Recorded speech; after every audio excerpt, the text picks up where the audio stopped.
¿Qué tal? Muy buenas tardes. Damos comienzo a un nuevo programa de Mejor Prevenir por Radio La Plata. ¿Qué tal, Melina? ¿Cómo andás? Muy bien, ¿vos? Buenas tardes. Bien, hoy con un día más tranqui. Viste que todos los miércoles siempre venimos y está por llover, se viene el mundo abajo. Bueno, hoy no. Hoy nos ha tocado un día hermoso. Un día hermoso.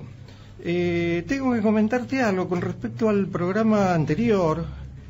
Algunas personas me preguntaron que no dimos direcciones para cesación tabáquica. Bueno, la idea es que nos puedan escribir al mail de la radio. Al mail de la radio y les vamos a indicar dónde poder pedir ayuda, porque depende también del lugar que sea la persona. Bueno, no vamos a dar una dirección así abiertamente, sino que nos consulten y vamos a orientar y vamos a guiar a la persona que quiera dejar de fumar. No tuvimos a eso nos puedes escribir al mail de nuestro programa mejorprevenir@radiolaplata.com.ar o a nuestro Facebook Mejor Prevenir Radio. Sí, me quedó también de la semana pasada, que no tuvimos tiempo de mencionarlo, que se va a realizar el 11º Congreso Argentino Tabaco Salud. Se va noveno encuentro argentino-uruguayo y primer Congreso de Tabaco Salud del Cono Sur. Esto va a ser desde el día 5 hasta el día 7 de julio del corriente año, y se va a realizar en la provincia de San Juan. Ahí seguramente vamos a estar, así que después traeremos algunas novedades. Excelente. Este es un congreso que organiza UATA y ASAT, que son las organizaciones, las ONG especializadas en el tema, junto con el Ministerio de Salud de la Nación y el Ministerio de Salud de la provincia de San Juan. Me estoy enterando que nos vamos a San Juan. ¿En vivo me estoy enterando? Vamos a gestionar, no sé, un pasaje, algo. Vamos a ver qué hacemos ahí en este congreso de Argentino de Tabaco, que ya igualmente vamos a profundizar en otro programa porque todavía falta, es el 5 al 7 de julio. Bien, hoy un programa nuevamente especial, ¿no es cierto? Tema delicadísimo, pero súper importante. El más debatido de los últimos tiempos, gracias a Dios, por suerte, se está hablando mucho, que es la despenalización del aborto. Vamos a retomarlo, porque recuerden que hace varios miércoles atrás hemos hablado sobre este tema. Para eso convocamos a un profesor de filosofía, el cual se manifestó en contra de la despenalización del aborto y nos comentaba sus fundamentos y criterios con los cuales él sostenía esa posición. Y como les dijimos desde ese primer momento, la postura de nuestro programa es escuchar todas las voces y poder abrir al diálogo, que es lo que enriquece este debate. Y por eso hoy vamos a escuchar otra voz, otra mirada y otros criterios con respecto al mismo tema. Exactamente, vamos a tener la otra campana, porque bueno, el programa está abierto para todas las voces. Y ya pronto, porque la semana que viene tenemos la resolución, esperamos que va a ser así, de la aprobación o no de la ley, si hay modificaciones o no, bueno, veremos. Así que estamos ahí a poquito tiempo de que los diputados aprueben o no esta ley. Sí, si quieren hacer comentarios, vamos a abrir nuestro WhatsApp. Por supuesto, todos los comentarios los esperamos y los recibimos con respeto, ¿no? Porque esto despierta todo tipo de comentarios. Exactamente. Vamos a recordar las líneas telefónicas. Dale, podés escribirnos al WhatsApp de la radio 221-669-4472. Muy bien. Hacemos pequeña pausita musical y ya tenemos a nuestra invitada, porque tenemos una invitada para tratar este tema. Una especialista en el tema. Ya volvemos. Continuamos con Mejor Prevenir por Radio La Plata. Estamos hablando acerca de la despenalización del aborto. Para eso hemos convocado a Belén Castrillo. Ella es socióloga, especialista en género y salud, becaria del CONICET con investigación sobre atención de embarazos y partos en La Plata. Muchas gracias y bienvenida, Belén. Muchas gracias a ustedes por invitarme. Estoy muy interesada de participar en este debate o en compartir ideas. Excelente, muchas gracias. Bueno, arrancamos con una propuesta que es repetir aquel disparador con el que arrancamos el programa anterior, en el cual hemos abordado este tema también. A ver, Belén, para vos, ¿el aborto es un derecho? El aborto es un derecho, debería estar legitimado estatalmente. Actualmente tenemos el derecho al aborto no punible, que son en aquellos casos donde se ha mencionado, ¿no? Donde la mujer ha sido víctima de una violación o padece alguna discapacidad o tiene algún riesgo para su salud. Eso ya está establecido por ley hace bastantes años y ratificado por la Corte Suprema de Justicia del 2012, con el conocido fallo Fall, que por ahí lo escucharon nombrar. Actualmente yo creo que es un derecho, en tanto universalmente y en la mayoría de los países del mundo es un derecho legitimado legalmente, pero necesitamos que salga la ley para poder hablar de que tenemos el derecho a abortar. Bien, quería hacer como una pequeña aclaración, porque se habla de yo estoy a favor de la vida o a favor del aborto, y en realidad no es que se está a favor del aborto, sino que el aborto ya está instalado, y no es que alguien quiere que muera gente, sino es hacer algo para que dejen de morir las mujeres que van a abortar, ¿verdad? Exactamente, el aborto existe. Lo que estamos debatiendo ahora no es si el aborto sí o el aborto no. Lo que estamos debatiendo ahora es si el aborto que ya existe es clandestino o es legal. Y que sea legal implica que se hace en condiciones seguras, abiertas, gratuitas, en los hospitales para todas las mujeres. Porque ya sabemos que la mayoría de las mujeres que mueren, ahora les voy a pasar algunas cifras, pero aproximadamente desde el retorno de la democracia en Argentina, murieron 3.030 mujeres. Estamos hablando de muchísimas mujeres por año que mueren a causa de abortos inseguros. Estamos hablando de que son mujeres pobres las que mueren, porque son las que no pueden realizárselo en clínicas privadas, donde en muchos casos los mismos profesionales que en los hospitales públicos son objetores de conciencia, realmente está ratificado así, sí ofrecen el servicio privado en clínicas privadas a mujeres de clase media y alta que pueden pagarlo. Entonces estamos hablando de que básicamente es una cuestión de desigualdad social. Bueno, sí, interesante el planteo. Quiero aclararte, Belén, ya te lo había comentado fuera del micrófono, que yo estoy a favor de las dos vidas, ¿no? Pero, repito, no somos nulos de no poder escuchar a todo el mundo. Y coincido con esto de que hay que hacer algo con el tema del aborto. Ahora, además de esto, digamos que, además de esto tan importante que es el aborto seguro, aborto legal, ¿qué otras cosas vos pensás que se debe hacer o que la ley debe mencionar? ¿En qué sentido? Es muy amplia la pregunta. Claro, o sea, porque, a ver, llegamos al aborto por un montón de motivos. O sea, yo creo que ninguna mujer quiere abortar, salvo los casos estos que ya lo contempla la ley de violaciones, etcétera. Pero digo, ¿qué podemos hacer, además de que el hospital público garantice un aborto seguro o legal, para no llegar al aborto, justamente, bueno, en primer lugar, no llegar a tomar, a que la mujer tome esa decisión?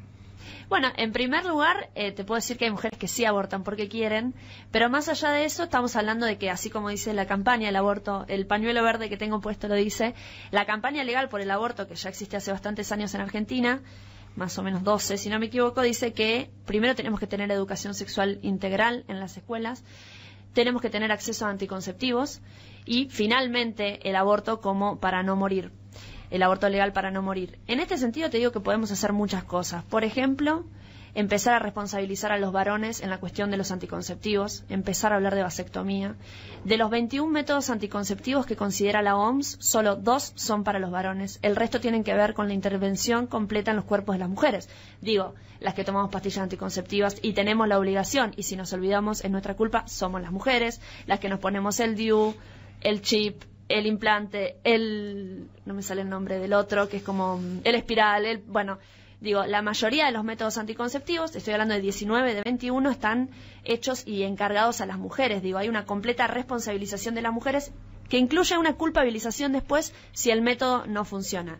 Y hablemos de que culturalmente, digo, yo tengo 29 años, la mayoría de los pibes de mi edad, y la mayoría por una cuestión de machismo básicamente, rehúsan el uso del preservativo, ¿no? Estamos hablando de que obviamente la mayoría de las personas no tienen relaciones sexuales solo con parejas estables, sino que, por suerte para mí, hay una libertad sexual que permite que las personas puedan disfrutar esto, pero tiene que haber educación y acceso a anticonceptivos completamente. En el contexto de hoy en día, el programa de procreación responsable y salud sexual, que es el que garantizaba que se entreguen un montón de anticonceptivos, aunque sea solo a mujeres, no está bastante en falta, está bastante en falla, digo, y si no hay educación sexual desde el jardín, que es donde tendríamos que tenerla, pero está, por ejemplo, en la Ciudad de Buenos Aires vetada por quienes están a cargo del gobierno ahora, pero bueno, más que nada tiene que ver con un montón de intromisiones, por ejemplo, de las religiones o de ciertos sectores de la sociedad en la educación. Estamos hablando de que es algo que no se va a poder garantizar. Yo creo que la mujer que tiene poder sobre su cuerpo puede elegir, porque además también hay algo que es muy importante acá, tenemos que separar la sexualidad de la reproducción. No todos tenemos relaciones sexuales para reproducirnos. Diría yo que casi nadie, pero bueno, puede ser que haya gente que sí. Entonces, así como las mujeres estamos más, como tenemos la obligación de que nuestras relaciones sexuales terminen en una procreación, que por ahí no la deseamos y por lo tanto después deseamos abortar, porque no queremos, porque no deseamos tener un hijo nunca en ese momento con esa persona, estamos solas, lo que fuera.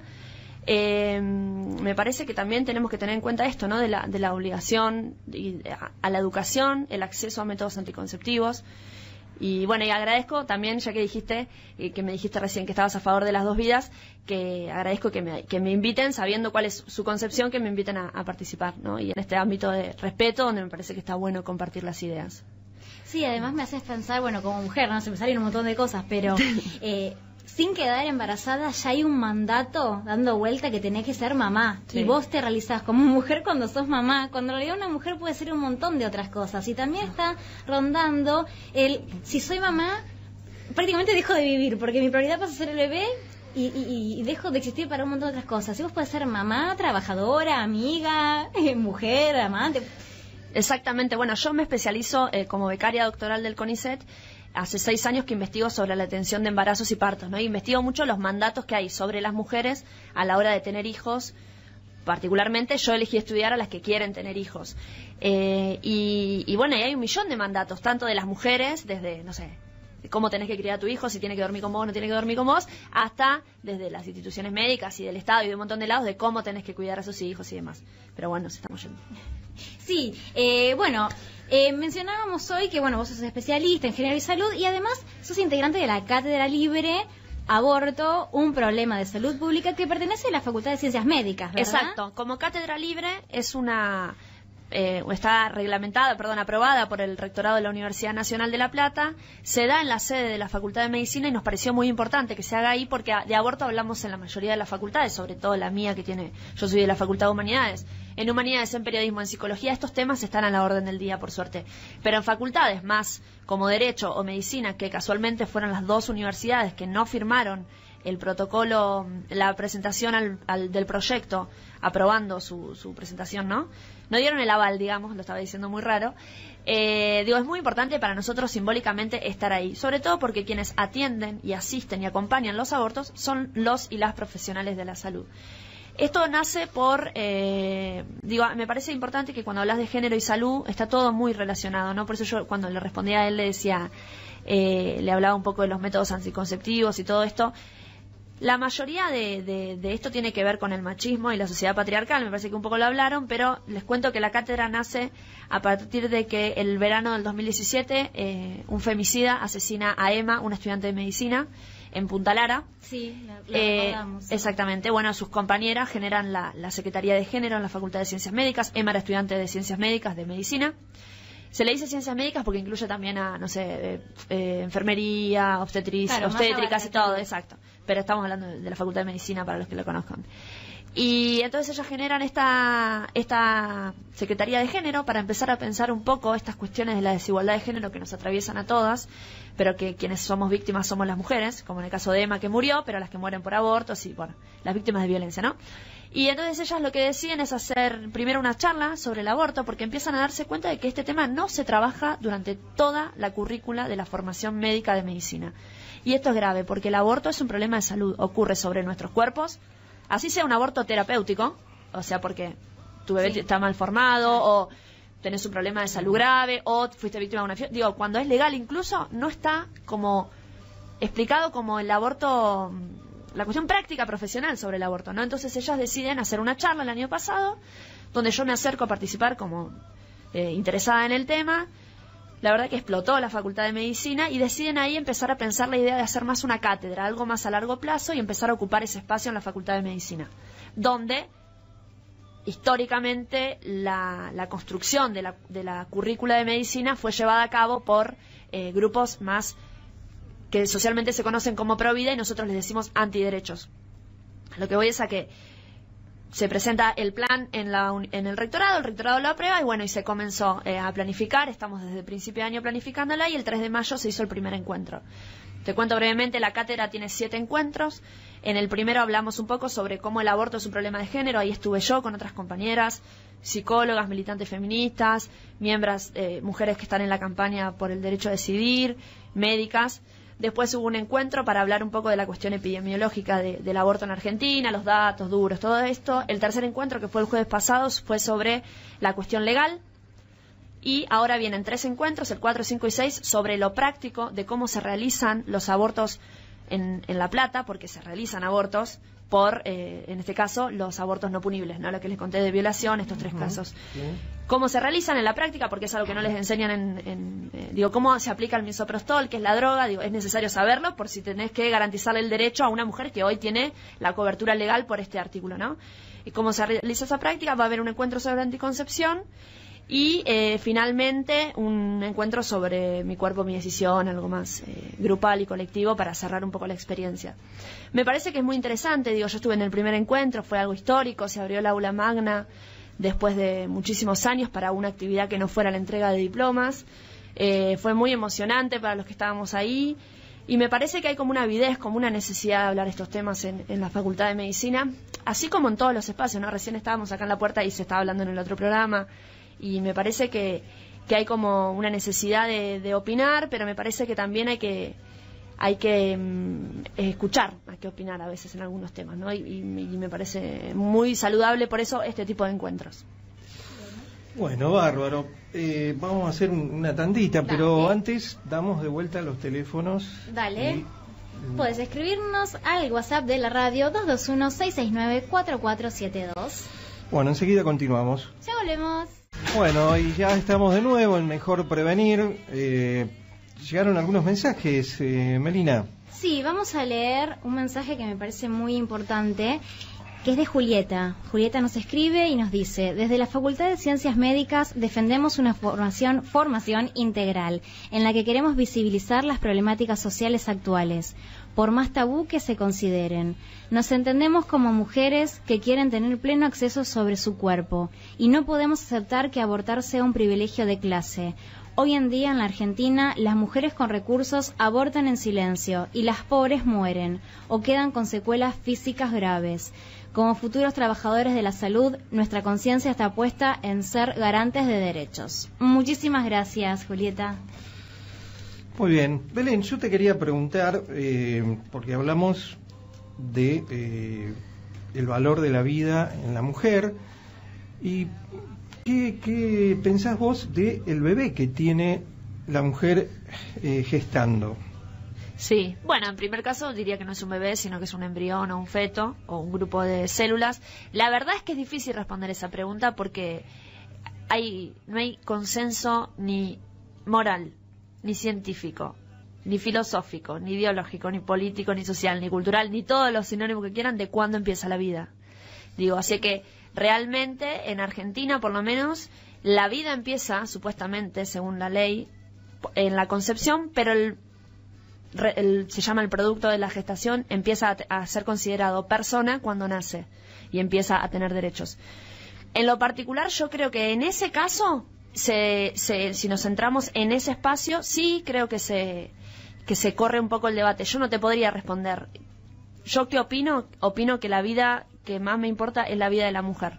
En ese caso, cuando estamos hablando de un embarazo reciente o recién generado, y que no tiene que ver que tiene que ver con el deseo, la necesidad y el derecho de la mujer sobre su cuerpo. Eso creo. No me parece que pueda darte jamás una respuesta concluyente de cuándo hay vida o cuándo no hay vida, y que creo que por ahí implica un montón de cuestiones más filosóficas que no sé si yo puedo cerrarte, la verdad. Uh-huh. Y siguiendo con este sí. con este punto, digamos, ¿y qué pasa con el hombre? Con el papá de ese chico. O sea, dejemos de lado la violación, sino en una pareja que, bueno, no funcionaron los métodos conceptivos, quedó embarazada la mujer y la mujer quiere abortar porque es su cuerpo. Exactamente. ¿Qué pasa con el papá? Que por ahí dice, y no, ¿por qué no seguimos adelante con esto? Bueno, primero te salió un fallido porque dijiste los métodos conceptivos, que serían los métodos anticonceptivos. Pero perdón, más allá, no hay problema. Pero más allá de eso, sí, exactamente, acá la psicóloga te puede decir mejor. Pero más allá de eso, yo creo, primero que el cuerpo es de la mujer, la que decide es la mujer, pero más allá de eso, quien atraviesa si la mujer no quiere tener ese bebé y el padre sí, atravesar el embarazo, 9 meses estamos hablando, 40 semanas, 42 en el mejor de los casos, ¿no? Otro día hablamos de parto respetado. Pero en yo me especializo en eso. Atravesar un embarazo, un parto, el maternaje, la lactancia y la crianza de un sujeto no deseado es tortura por la ONU. Así que ese padre se haga una vasectomía la próxima vez, es mi respuesta. Porque quien va a poner el cuerpo durante todo ese proceso y de quien mayor dependencia biofísica, psicosocial va a tener ese bebé es con la madre. Entonces, si la madre no lo desea, es tortura. No lo digo yo, no lo dicen las chicas de medicina, lo dice la ONU. Digo, y lo podría decir yo también, pero quiero decir, está como recontravalado. Imagínate que ¿por qué una mujer pasaría todo un embarazo, un parto, yo para darle el gusto a un tipo? No. Eso es machismo. Muy bien. Esas son las secuelas que quedarían de negársele un aborto a una persona, de no hacerlo legal o de criminalizarlo a una mujer. Bueno, ahí decía la compañera Julieta que genera un montón de traumas. Yo no soy psicóloga, no podría, bueno, aprovecho antes de que me haga la otra pregunta, que no creo que genere un trauma realizar un aborto, ¿no? El síndrome posaborto, no creo que se llama. Me parece que es una argumentación que se han utilizado de algunos sectores como para meter más traba a la legalización, pero más allá de eso, yo creo que atravesar un embarazo no deseado, me lo podrás decir vos más que yo, debe ser completamente traumático, y tener un hijo que no deseas debe ser completamente traumático. Entonces, me parece que no garantizarle un derecho al aborto a una mujer es doblemente violatorio de cualquier tipo de derecho a la salud, a la integridad física, a la vida, al desarrollo de las mujeres. Bueno, vamos a una pregunta complicada. A ver. Te voy a llevar a... ¿Hay más complicadas que esa? No, dale. Sí, delicada. Dale. Te voy a llevar a unos miércoles atrás. Sí. Te comenté que habíamos convocado a un profesor de filosofía que se manifestó claramente en contra de la despenalización. Una de las justificaciones que él daba es que incluso en un caso de violación se puede acompañar a la mujer a que dé lugar a ese embarazo y parto, ¿no? El caso puntual que él trajo es de una nena de 11 años, violada por su padrastro, que a partir de ese embarazo se descubre toda la aberración que sufría esa nena, y esa nena decide dar lugar a ese embarazo y tener ese bebé. ¿Vos qué pensás de esa situación? No, quiero que complete la frase, que él dijo que gracias a que no se le garantizó el aborto y esa mujer, esa niña, mejor dicho, se embarazó y parió, se recuperó del trauma de la violación y al padrastro lo pudieron meter preso. Sí. Más allá de que me parece una aberración este ejemplo, y ya te dije anteriormente y lo digo públicamente, que si los argumentos para no garantizar el derecho son de esta calaña, gracias, básicamente gracias. Pero más allá de eso, sí quiero decir que no es una cuestión personal, tiene que ver con el argumento, con la postura. No conozco a esta persona. Primero, eso implicaría legitimar de un modo extraño y horrible la violación infantil. Por otro lado, lo que te dije, atravesar un embarazo y un parto no deseado es tortura, y no creo que nadie quiera torturar a nadie, y menos quiero que un Estado torture a los ciudadanos más de como lo ha hecho en otros momentos, a las ciudadanas, ¿no? Y más las vulnerables. Pero bueno, me parece que no hay mucho para, ya lo hablamos un poco, ¿no? Y me parece que ustedes también, no hay mucho para debatir cuando alguien dice semejante burrada y semejante locura.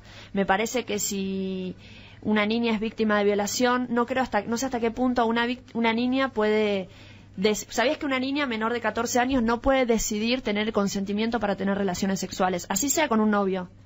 Menos va a poder decidir, calculo yo, salvo que tenga acceso a una educación sexual integral de excelencia, que dudo en este país, menos va a poder decidir transitar un embarazo, tener un hijo, criar un hijo de su violación. Pero digo, es difícil cuando se está debatiendo el derecho a algo que ya existe, porque el derecho a tener un aborto en caso de haber sido violadas ya existe en Argentina hace muchísimos años. De hecho, desde el Código de Vélez Arfiel, desde el Código Civil de Vélez Arfiel. Estamos hablando de 1800 y pico, si no me equivoco, 1920 y pico, pero bueno, no me sale el número. En su artículo 86, siempre me acuerdo de esa parte. Pero digo, si vamos a discutir sobre algo que existe, tenemos derecho a que las mujeres en situación de parto estén acompañadas. Sí, ya existe. ¿Qué vamos a discutir de eso? Ya existe. Estamos hablando de una cosa importante. No solo se exige o se está pidiendo ahora la despenalización, que es dejar de considerar el aborto como un delito, sino la legalización. Porque con la despenalización sola se seguiría realizando abortos por privados o no sabemos dónde. Con la legalización generamos que el Estado tenga que garantizar que en los hospitales públicos se realicen los abortos. Y aprovecho para decir que uno de los miedos más grandes que hay con respecto a la legalización es que las tasas de aborto van a aumentar terriblemente. Esto, más allá de que es pereza en la investigación, porque hay mapas mundiales de cómo está legalizado el aborto y está en casi todo el hemisferio norte y en algunos países del hemisferio sur está legalizado el aborto. En ninguno de los lugares, por eso digo pereza en investigar, en ninguno de los lugares aumentó, todo lo contrario. Lo que nosotros por eso no se debate el aborto sí o el aborto no, se debate en qué condiciones vamos a realizar el aborto. Y vos tenías algunas cifras, dijiste. Sí. Belén. Como les decía, desde el regreso de la democracia hasta ahora murieron 3.030 mujeres por abortos inseguros. Existen entre 370.000 y 520.000 abortos por año.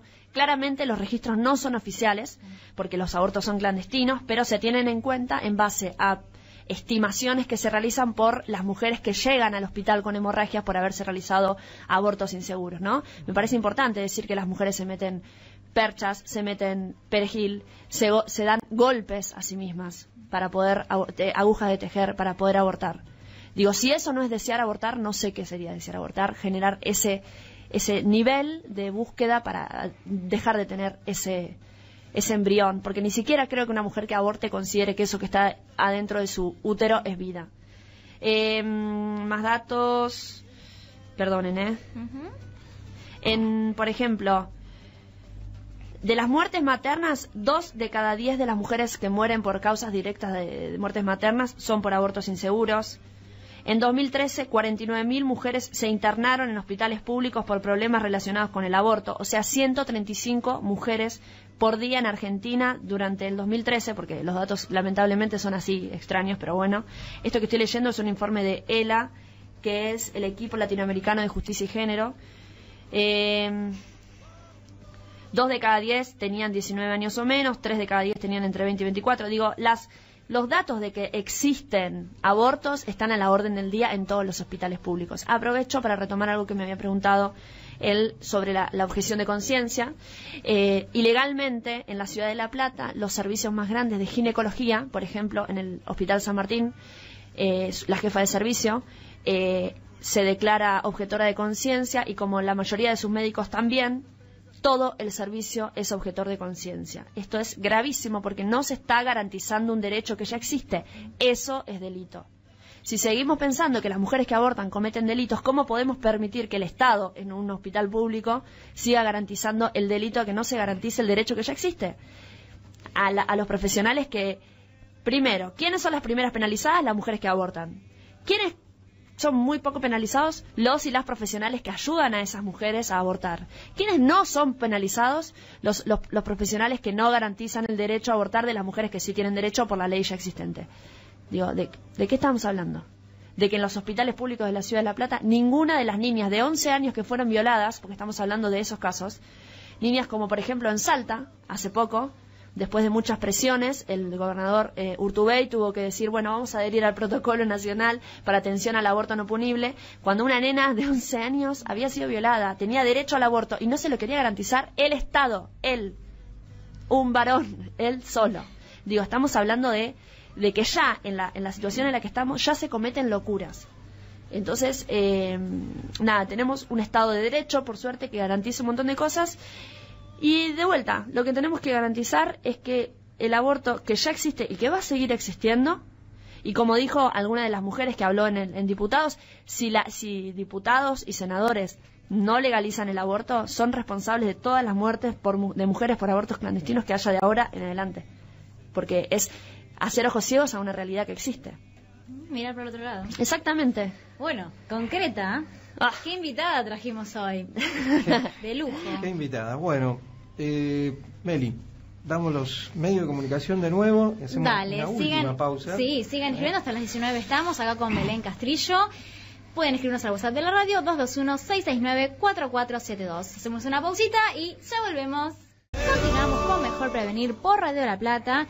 Quería aclarar que en el mensaje que leímos de Julieta, ella se refería a las secuelas físicas y no a psicológicas, ¿no? Queríamos aclarar eso. Claro, exactamente, porque es importante para nosotras establecer que no hay un síndrome de posaborto para las mujeres. Sí, obviamente, cada una transita sus cosas de cualquier modo, como cualquier periodo o cualquier cuestión que tiene que ver con los derechos sexuales reproductivos y no reproductivos, pero que no hay consecuencias psicológicas, sino que ella se refería a cuestiones físicas cuando no se garantizan. Y aprovecho para decir que a mí también me llegó un mensaje y que está bueno decir que cuando me refiero a la Iglesia entorpeciendo la legalización del aborto, estoy hablando del sector más duro, porque por suerte hace muchos años Marta Alanis coordina el grupo de Católicas por el Derecho a Decidir, que es un grupo de mujeres que a pesar de su credo religioso, que se manifiesta en contra del aborto, sí están a favor de que se legalice. Ella tuvo una participación muy interesante en el Congreso y por suerte todo eso está disponible en la web, así que quien quiera la web, qué gracioso, en internet puede verlo. Bueno, muy bien la aclaración.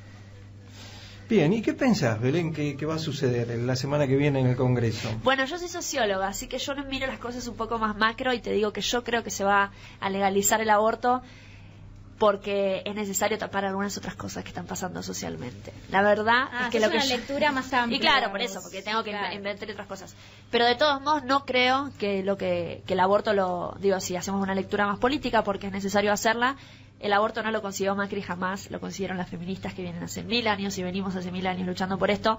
Pero yo creo que sí. De todos modos, por lo que tengo entendido, recién el 13 falla a diputados, después eso pasa a senadores con modificaciones, como hablábamos, como la mayoría de los proyectos de ley.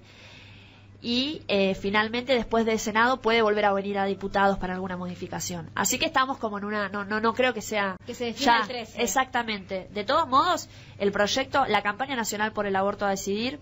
Por el derecho a decidir, por el aborto a decidir, mira qué fallido raro. Por el derecho a decidir, presenta este proyecto, ya lo presentó 7 veces, así que por fin se esté trabajando, se esté discutiendo. Con este nivel de opinión pública atenta y de visibilización, me parece que ya es una conquista en sí misma, y que creo que si no sale ahora, con el nivel de consenso social, hay encuestas que hablan de que un 63% de la población, encuestas confiables, digamos, 63% de la población está a favor de la legalización del derecho, entonces me parece que con este nivel de consenso es muy probable que salga, pero bueno, no podemos hacer vaticinio. Y si no sale, el movimiento va a ser muchísimo más fuerte, me parece, ustedes han visto que hay chicas hasta en las escuelas secundarias con los pañuelos y que me parece que el pañuelo verde, que en este momento tengo en mi cuello para los que no nos ven, se ha convertido en un signo y un ícono muy importante para todas las mujeres y para muchos varones también de lo que implica la igualdad de derechos y el acceso a una vida más digna para todas las mujeres. Y más justa también. Y más justa. Sí, es importante lo que vos decís. Toca en este gobierno, toca en este momento, pero la sociedad y la participación hizo mucho para que se consiga. Exactamente, como todas las leyes nacen, la agenda pública se construye por la presión social siempre, así que me parece que en este caso es uno de los ejemplos más paradigmáticos. Y será tarde para muchas personas, pero qué bueno que se está moviendo de esta manera, en un montón de sentidos, porque sí, ahora totalmente. Estamos pudiendo hablar un montón de cosas que antes no se hablaban y que se callaban y se tomaban naturales y que hay que seguir para adelante, y no. Exactamente. Me parece que además, una vez que si se consigue la ley, tenemos que trabajar en la implementación, porque Argentina es avanzada en muchísimas legislaciones y en lo discursivo que tienen que ver con la igualdad de géneros o con este tipo de temas, pero después la implementación falla porque no hay políticas públicas que lo implementen, porque no hay financiación, porque no hay voluntad política, porque no hay capacitación de los profesionales y las profesionales que tienen que garantizarlo, así que bueno, me parece que estamos en la ola, en la marea verde, como le decimos nosotras, y que es difícil bajarse. Y que agrego una cosa más, que la legalización no obliga a ninguna mujer a abortar si no quiere hacerlo. La legalización garantiza que aquella mujer que desee hacerlo lo pueda hacer en condiciones seguras, exactamente gratuitas y sin morir. Sí, me quedo con algunos conceptos tuyos, Sí. Belén, de la implementación, ¿no? Creo que va a ser lo más difícil. Esto que vos comentabas de lo que pasa en La Plata con los médicos, ¿qué va a suceder después? Porque el negarse tiene que ser, digamos, el Estado tiene que garantizar el proceso, ¿no es cierto? Esto va a ser bastante complicado. Lo mismo que todo lo que es la parte educativa, que estamos fallando, y nos faltó una pata que es la familia también, ¿no es cierto? Donde creo que también es necesario todo lo que sea lo cultural en base a la educación sexual, y no esperar que el tercero explique las cosas en una escuela donde no se dice nada, exactamente, o se dice muy poco. Entonces seguimos en un círculo bastante cerrado. Ojalá. Sí, por supuesto. La educación sexual integral también incluye, por supuesto, y en primer lugar a los padres, a la familia. ¿Cuánto hace que está implementada la ley para que se den en las escuelas secundarias la educación sexual integral? Y en muy pocas se da. Sí. En muy pocas, ni hablemos de las escuelas privadas. Sí. Entonces, a veces se dan a conocer las leyes, pero después no se implementan. Exacto, se sancionan y después no hay voluntad política para que... Voluntad política hablo de que se baje plata, básicamente, para... Digo, yo me especializo en las leyes, en las cuestiones del parto respetado, y la ley es divina, pero si no baja guita, no se puede cambiar. Exactamente, es un poco lo que pasa con la ley de salud mental, ¿no? Exactamente. En algún momento la vamos a tratar también acá en el programa. O sea, es muy linda la ley, pero después para la implementación cerramos todos los neuropsiquiátricos y no tenemos dónde atender, porque los hospitales públicos no tienen la estructura para la asistencia. Bueno, que no pase también esto. Yo igualmente coincido en muchísimas cosas de las que se dijo hoy acá en el programa, de las que dijiste vos, pero en la que estoy ahí y que no puedo salir es con la cuestión de cuándo se considera una vida, si ya desde el embrión, si en el feto, si en los 3 o 4 meses, como se menciona. Y ahí no puedo salir de ahí.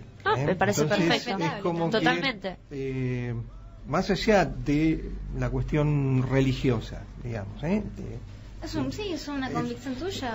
Es una convicción a la cual me sigo aferrando y considero que... Me parece perfecto, igual que a todas las que expresé yo, así que está buenísimo. Ya desde el embrión tenemos una vida en formación. Pero en todo lo demás creo que coincido un 90% con todo lo que se dijo hoy acá en la mesa. Así que te agradecemos muchísimo. Yo les agradezco a ustedes que me hayan invitado, en serio. Muchísimas gracias. Bueno, una pregunta que tiene que ver con todo lo que ya hablaste, pero a ver si yo te digo como que seas breve. ¿Por qué? Y concreta, ¿por qué y para qué despenalizar el aborto? Para conseguir más igualdad para las mujeres y vidas justas, dignas y libres para todas. Me hiciste piel de gallina. Lo improvisé, no lo había pensado. Pensé que me ibas a preguntar cualquier otra cosa. Bueno. Bien. Muy bien. Bueno, Meli, hacemos pequeña pausita porque ya estamos cerrando el programa. Una pequeña pausa le pedimos a Guillermo, nuestro operador, y hacemos después un cierre. Dale, ya volvemos. Bueno, continuamos con Mejor Prevenir por Radio del Plata, ya despidiéndonos en este miércoles 6 de junio. Sí, estamos redondeando, bueno, bárbaro todo lo que estuvimos charlando con nuestra invitada, y también tenemos que decir, bueno, lo que charlamos con el profesor que estuvo la otra vez. Son las dos posturas. La gente tuvo la posibilidad de escuchar los dos argumentos y sacará su conclusión, y cada uno tiene también su conclusión. Acá la definición la tienen que dar el Congreso, los diputados, los senadores, modificaciones, no modificaciones. Lo bueno es que se ha podido discutir y se puede seguir discutiendo todas estas cosas, lo mismo que Ni Una Menos, que tuvimos el 3, el aniversario, digamos, bueno, el día, fecha, porque en realidad casi todas las semanas hay algún evento, alguna realización. Por suerte, para recordarlo esto. Para recordarlo. Y tomar conciencia. Sí, y creo que necesitamos mucha más energía en eso, ¿no? Porque todos los días estamos viendo abusos. Pareciera que el comentar esto del ni una menos, las manifestaciones y estas cosas, le diera más fuerza a los abusadores, a los violadores, a salir a hacer cosas, porque es algo que todos los días ocurre, un abuso contra una mujer, y esto, no sé, tenemos que tomar más conciencia y más fuerza sobre esto y bueno, ponernos más firmes. Y también trabajar con las microviolencias. Puedo decir una cosita, Galeano decía que es el miedo a la mujer sin miedo. Me parece que estamos hablando de eso, de que a veces el despertar de las mujeres asusta a muchos que han sido siempre los poderosos. Aunque uno piense que es como maniqueo, como re exagerado lo que estoy diciendo, en las microestructuras de nuestra cabeza, de nuestra forma de relacionarnos está todo el tiempo. Sí, y el hablar a veces jode, y hay que hacerse escuchar. Exactamente. Y cuando el otro pierde el poder es cuando tiembla. Sí, nos vamos. Nos estamos retirando. Le agradecemos a nuestro operador Guillermo de Almada, que a veces nos olvidamos de nombrarlo, pero está ahí detrás Siempre está, del un video, genio. y que nos ayuda en todo esto que es mejor prevenir. Bueno, nos vemos la semana que viene, que tengas una muy linda semana. Hasta luego.